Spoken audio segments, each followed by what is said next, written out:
Hola, muy buenas tardes. Esto es Ciudad Abierta, un espacio en el que todos tienen voz. Una coproducción de Ciudad TV 21.2, el canal de la Asamblea y el Consejo para Prevenir y Eliminar la Discriminación de la Ciudad de México, el COPRED. Nuestro tema de hoy, discriminación a personas mayores. ¿De qué manera se les discrimina? ¿Cuáles son sus derechos? ¿En realidad se ejercen? Comenzaremos hablándole del panorama general de las personas mayores con Patricia Rebolledo, directora de Un Granito de Arena AC. Y por su parte, el antropólogo social Miguel Ángel Méndez nos hará un análisis de las personas mayores LGBTTI. ¿Cuál es la situación de ellos ante su familia y la sociedad? Como cada semana, las noticias relacionadas a esta cuestión, pero más allá de nuestras fronteras, con Margarita Castilla, secretaria técnica del COPRED. Jacqueline Loaza Tapia, presidenta del COPRED y titular de este espacio, no se encuentra con nosotros. En su lugar recibimos con mucho gusto a René Said, coordinador de comunicación de COPRED, quien de igual manera es un conocedor de asuntos de igualdad entre las personas. René, muchas gracias. Gracias, muchas gracias, Estefanía. Doctor, una vez más, 8 días Pues sí. Aquí. Estamos con un tema importante. Muy importante. Muy importante. Porque además es el camino al que vamos a llegar todos si tenemos suerte, que es a los adultos mayores. Todos vamos a envejecer, porque no decirlo así, y sin embargo, ¿qué derechos tendremos? ¿Qué derechos? Y cómo respetamos los de los que ya están en esta situación, Y ¿no? que es un segmento, la verdad, que está súper olvidado, súper castigado y que pues pocos volteamos a ver, ¿no? De repente. Sí, absolutamente. Yo creo que lo que dicen ambos tiene mucha razón. Creo que aún la sociedad tiene una deuda histórica con las personas mayores. La sociedad mexicana sin duda lo tiene también. Y ponerlo en varios niveles, la problemática de la discriminación de las personas mayores. Yo creo que una de estas dimensiones es lo que sucede al interior de las familias, ¿no? Cruza por varios puntos, es decir, por ejemplo, ahora desde el Consejo hablamos mucho de la política de cuidados, es decir, cuánto tienen que invertir los familiares para cuidar a las personas mayores y además, en dado caso de que la adultez o la vejez los lleve a alguna discapacidad temporal o permanente, el tema de cuánto invierte en tiempo, en dinero una familia es todo un tema pues, muy complejo, ¿no? Esa es una de las dimensiones, ¿no? Otra de las dimensiones sin duda que tenemos que darle al valor de la familia y ahora ya trasladándolo a la parte de la sociedad es cómo las sociedades valoramos lo que las personas mayores han contribuido a nosotros y lo que a su vez las personas mayores contribuyen, porque muchas de las personas mayores, las abuelitas, los abuelitos se encargan del cuidado de los nietos, de los hijos de sus hijos, y ese valor, son costos y es una inversión que ellos hacen en tiempo, en dinero, en esfuerzo y que realmente no se les reditúa y también impacta en la política de cuidados sin duda. Y a nosotros nos gusta también llevarlo a otro terreno. Por ejemplo, ahora que hablamos de la política de cuidados, recurrentemente son las mujeres quienes se encargan de cuidar a las personas mayores, personas con discapacidad. Sí. Y eso también nos lleva a una problemática social muy amplia. Es una injusticia también para las mujeres el dejarles esa problemática sin el apoyo, ¿no? Sin duda. Sin duda. Claro, y también yo creo que ahí viene un parteaguas importante del tema familiar. Muchas veces también muchas familias empiezan a disolver. De repente todos estamos en los buenos momentos, pero cuando alguien empieza a envejecer y necesitamos cuidados muy específicos y la situación se vuelve compleja, la economía también, porque como bien lo dices, cuidar a un anciano es sumamente caro. De repente todos empiezan a desaparecer, ¿no? Sí, el apoyo desaparece, ¿no? Exacto, el apoyo. Y más cuando hay una condición de discapacidad que a la persona mayor la coloca, pues sin duda las familias enfrentan retos muy grandes. Y ahora, si nos vamos, por ejemplo, al tema de lo legal y lo que los gobiernos deben de hacer, porque los gobiernos como parte, llegar a la vejez, a la adultez, a ser una persona adulta mayor es algo necesario. Así como hay políticas en los gobiernos, en las ciudades, para personas jóvenes, para infancia, para poblaciones en vulnerabilidad, pues también lo debe de haber para las personas mayores, ¿no? Y en muchas ocasiones un apoyo económico no basta para atender de manera integral a las personas mayores, ¿no? Hay que pasar por el tema de salud, por el tema de empleo. Por supuesto que la parte económica ayuda, porque algo de lo que tú dices, Stephanie, es muy cierto.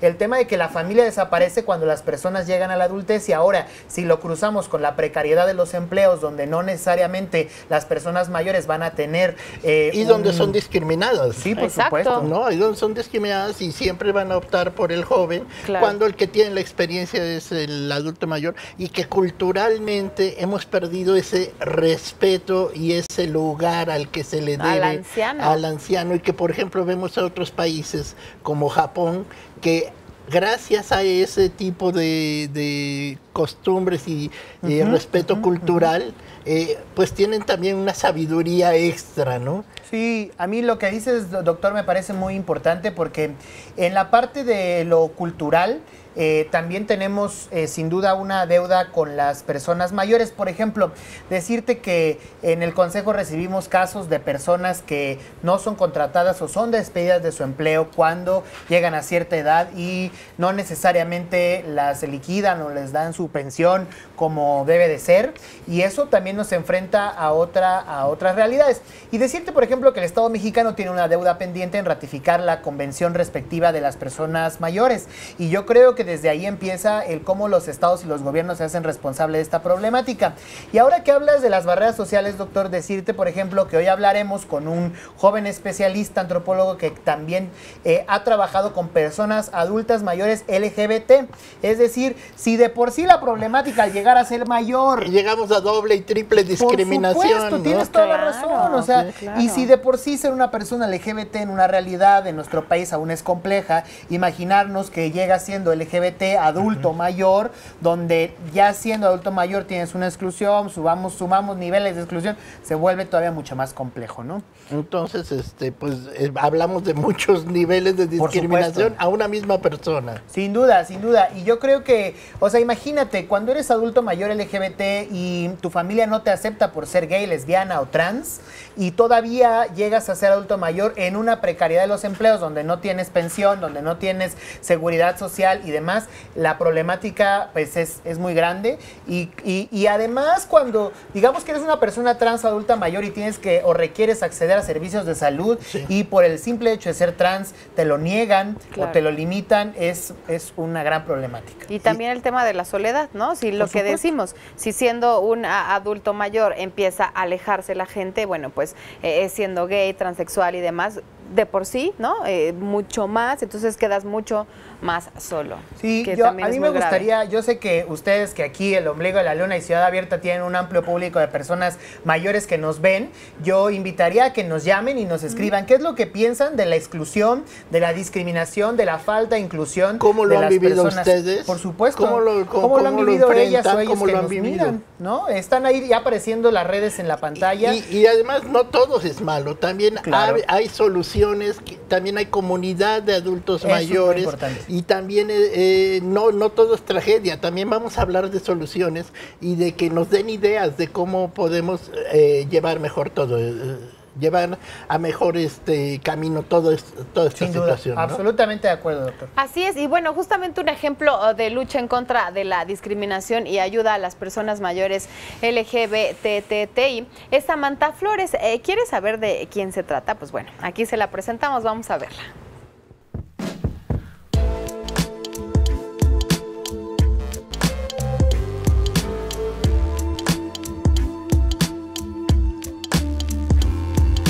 Nunca quise ser una belleza ni un ser excepcional.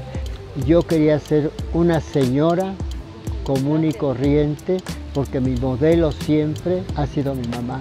El adulto mayor heterosexual está olvidado, arrinconado, discriminado, pero el adulto mayor LGBTI somos invisibles. Nadie sabe que existimos. Mi nombre actual es Samantha Aurelia Vicenta Flores García. Nací en Orizaba, Veracruz, en 1932, así que tengo 85 años y vivo en México desde 1957.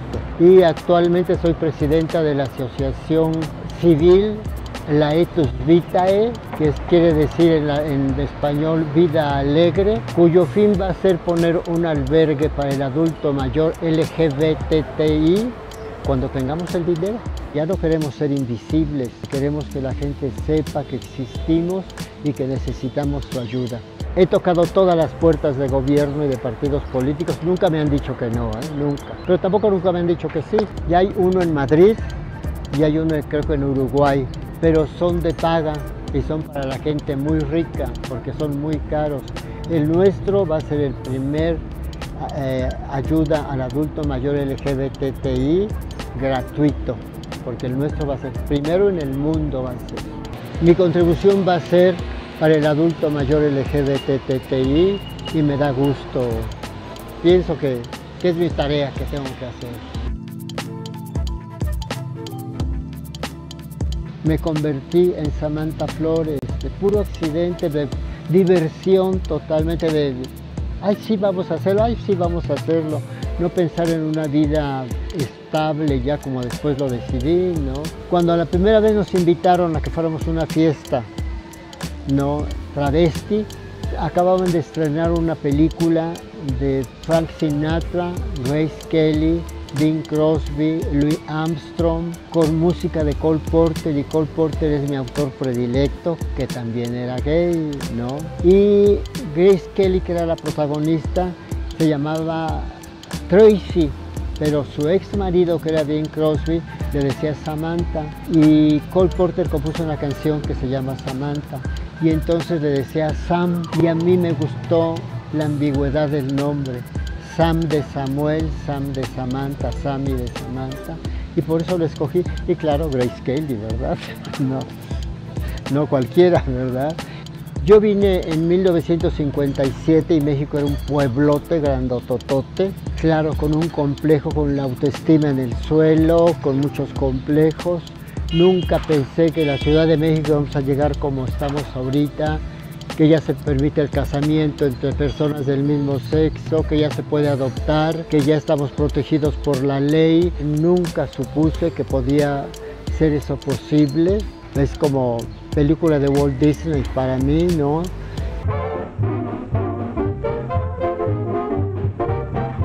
Yo pienso que en una sociedad tan dividida, que cada quien tiene diferentes opiniones y todo, la marcha, que en realidad es un carnaval, pero es una expresión de libertad. Estuvimos reprimidos tantos años que es una marcha para que cada quien se exprese como quiera, ¿no? Porque el resto del año estamos divididos, no estamos juntos. Si estuviéramos juntos, seríamos una fuerza política poderosísima, ¿no?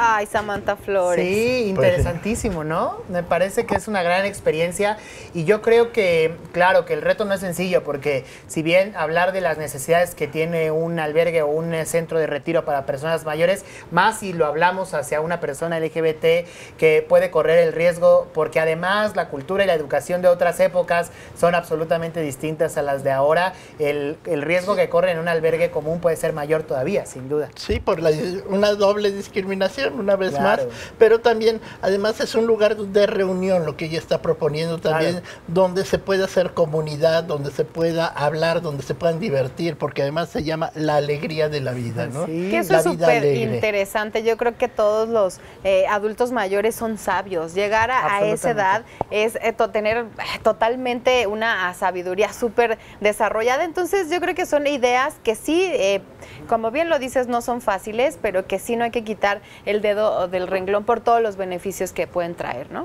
Claro, yo sí creo que sí hay una alternativa y, por ejemplo, decir, ya hablaremos con nuestros invitados, pero se ha puesto de moda el que a las personas mayores darles empleo como cerillitos y demás, cosa que no es un trabajo digno, ahí hay que trabajar en ese sentido. Claro, sí, ¿no? Claro, hay que hacerlo.